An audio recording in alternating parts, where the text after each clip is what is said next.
নির্বাচনী প্রচারে সারা দেশ চষে বেড়াচ্ছেন তারেক রহমান। যেখানেই যাচ্ছেন সেখানেই পাচ্ছেন বিপুল সাড়া। দেশের প্রশাসন থেকে শুরু করে সাধারণ মানুষের হাবভাবেও ফুটে উঠছে তারেক রহমানকেই দেখা যাচ্ছে প্রধানমন্ত্রী হিসেবে। সেই চিত্র উঠে এসেছে সাম্প্রতিক জরিপেও।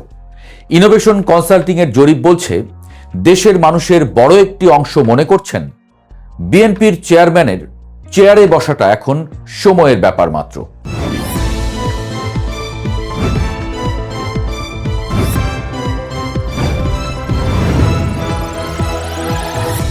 বুলেট প্রুফ গাড়ি থেকে হেলিকপ্টার, সব মাধ্যমেই নির্বাচনী প্রচার চালাচ্ছেন তারেক রহমান। দক্ষ পিআর টিম মুখিয়ে আছে সময়ের সর্বোচ্চ সদ্ব্যবহারে। কোনো সুযোগই চুল পরিমাণও ছাড়ছেন না তারা। এরই মধ্যে আকাশের চাঁদ হয়ে ধরা দিয়েছে নারীদের নিয়ে জামায়াত আমিরের এক্স স্ট্যাটাস। জামায়াত যদিও বলছে হ্যাক হয়েছিল আমিরের এক্স, কিন্তু বিএনপি এর চূড়ান্ত সুযোগ নিতে ছাড়েনি। ফলে এই মুহূর্তে প্রচারণার দৌড়ে এগিয়ে গেছে বিএনপি। জরিপও কথা বলছে একই টোনে। রাজনীতির মাঠে হাওয়া বদলাতে সময় লাগে না, আর বাংলাদেশের প্রেক্ষাপটে তো আরও সত্য। ক্যালেন্ডারের পাতায় আজ ৩রা ফেব্রুয়ারি ২০২৬। জাতীয় সংসদ নির্বাচনের আর মাত্র দিন ৮ বাকি।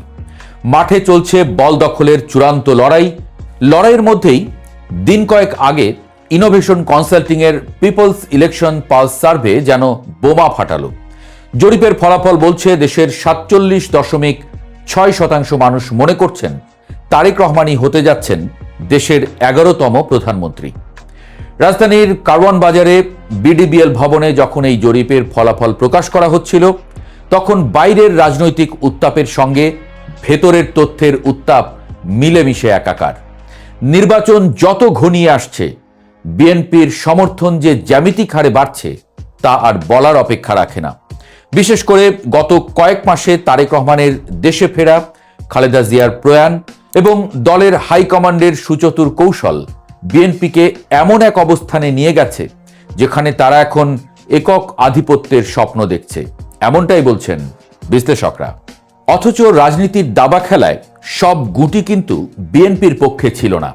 খুব বেশি দিন আগের কথা নয়, যখন মাঠের সমীকরণ ছিল সম্পূর্ণ ভিন্ন। কিছুদিন আগের এক জরিপে দেখা গিয়েছিল, জামায়াতে ইসলামী এবং জাতীয় নাগরিক পার্টি জোটবদ্ধ হয়ে জনপ্রিয়তার দৌড়ে বেশ কিছুটা এগিয়ে গিয়েছিল। তরুণ ভোটার এবং ধর্মপ্রাণ জনগোষ্ঠীর একটি বড় অংশ এই নতুন জোটের দিকে ঝুঁকেছিল। তখন মনে হচ্ছিল এবারের নির্বাচন হবে হাড্ডাহাড্ডি, আর ক্ষমতার মসনদ বিএনপির জন্য কুসুমাস্তীর্ণ হবে না। কিন্তু রাজনীতির মাঠ বড়ই পিচ্ছিল। সেই এগিয়ে থাকা জোটের জনপ্রিয়তা কেন হুট করে থমকে গেল? বিশ্লেষকরা বলছেন, এনসিপির সঙ্গে জোট বাঁধার পর জামায়াতের নিজস্ব ভোট ব্যাংকে কিছুটা অস্থিরতা তৈরি হয়েছে।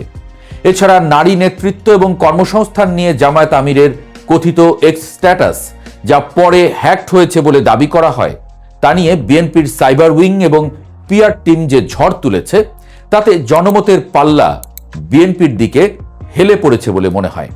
এই একই ঘটনাতেই দোদুল্যমান মধ্যবিত্ত ভোটাররা যারা জামায়াত এনসিপি জোটের দিকে ঝুঁকেছিলেন, তারা আবার ইউটার্ন নিয়ে বিএনপির পতাকা তলে ফিরেছেন, এমনটা আভাস পাওয়া যায়। ইনোভেশন কনসাল্টিং এর জরিপের গভীরে গেলে দেখা যায়, বিএনপির এই উত্থানের পেছনে সবচেয়ে বড় অনুঘটক হিসেবে কাজ করেছে সিদ্ধান্তহীন ভোটারদের মন পরিবর্তন। জরিপ বলছে, তারেক রহমানের প্রধানমন্ত্রী হওয়ার পক্ষে রায় দিয়েছেন ৪৭% বেশি মানুষ। অন্যদিকে জামায়াতে ইসলামীর আমির ডাক্তার শফিকুর রহমানকে প্রধানমন্ত্রী হিসেবে দেখতে চান ২২.৫% মানুষ। এই ব্যবধানটা বিশাল।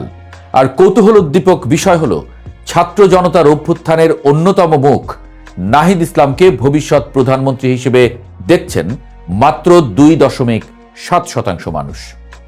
আর ২২.২% মানুষ এখনো জানেন না কে হবেন প্রধানমন্ত্রী।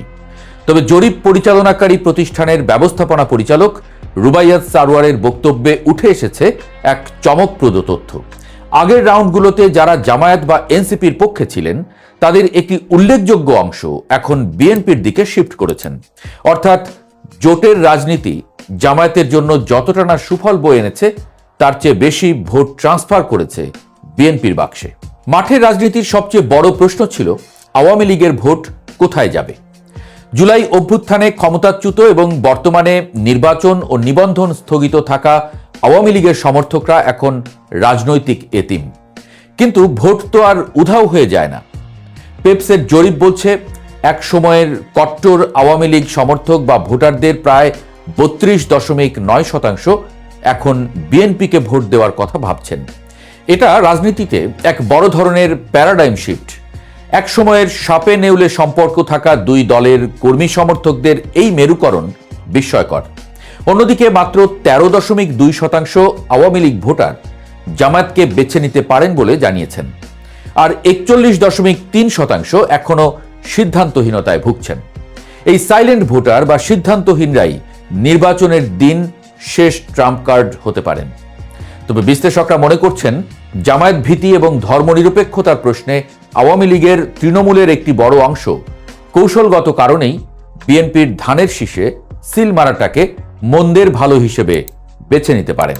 তারেক রহমানের ক্যাম্পেইন স্ট্র্যাটেজি নিয়েও কথা বলতে হয়। তিনি যেভাবে নির্বাচনী প্রচারণা চালাচ্ছেন তা রীতিমতো কর্পোরেট লেভেলের পেশাদারিত্বের ছাপ রাখছে। বুলেট প্রুফ গাড়ি আর হেলিকপ্টারে চড়ে তিনি টেকনাফ থেকে তেঁতুলিয়া চষে বেড়াচ্ছেন। তার প্রতিটি জনসভা জনসমুদ্রে পরিণত হচ্ছে। বিএনপির পিআর টিম প্রতিটি মুহূর্তকে কাজে লাগাচ্ছেন। প্রতিপক্ষ যখনই কোনো ভুল করছে বিএনপি সেটাকে লুফে নিচ্ছে। জামায়াত আমিরের এই বিতর্কিত টুইট বা স্ট্যাটাস ইস্যুটিকে তারা যেভাবে নারীদের সেন্টিমেন্টের সঙ্গে জুড়ে দিয়ে ক্যাম্পেইন চালিয়েছে তা ছিল মাস্টার স্ট্রোক। এর ফলে শহুরে শিক্ষিত নারী ভোটার এবং প্রগতিশীল অংশের ভোট যা জামায়াতের দিকে যাওয়ার সম্ভাবনা ছিল তা পুরোপুরি বিএনপির দিকে ঘুরে গেছে।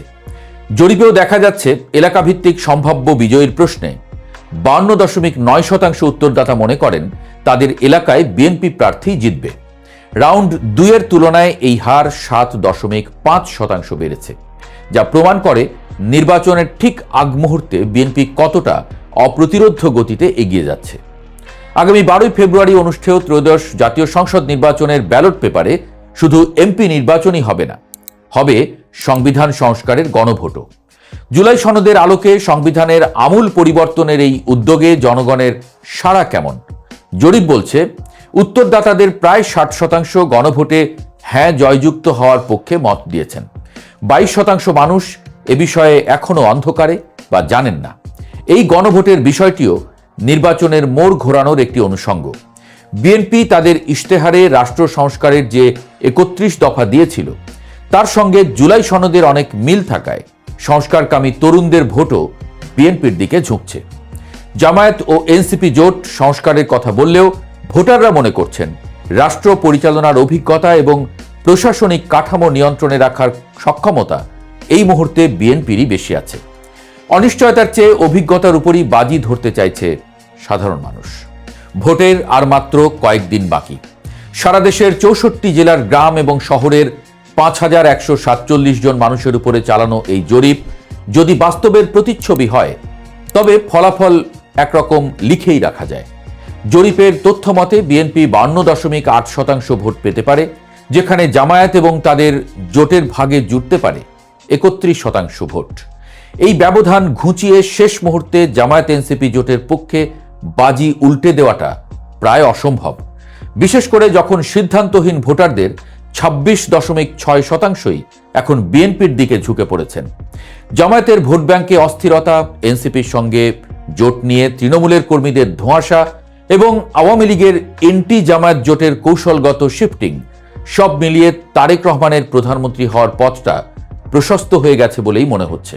এখন দেখার বিষয় 12 ফেব্রুয়ারি ব্যালট বাক্সে এই জরিপের প্রতিফলন ঠিক কতটা ঘটে, নাকি শেষ মুহূর্তে অপেক্ষা করছে আরও বড় কোনো নাটকীয়তা।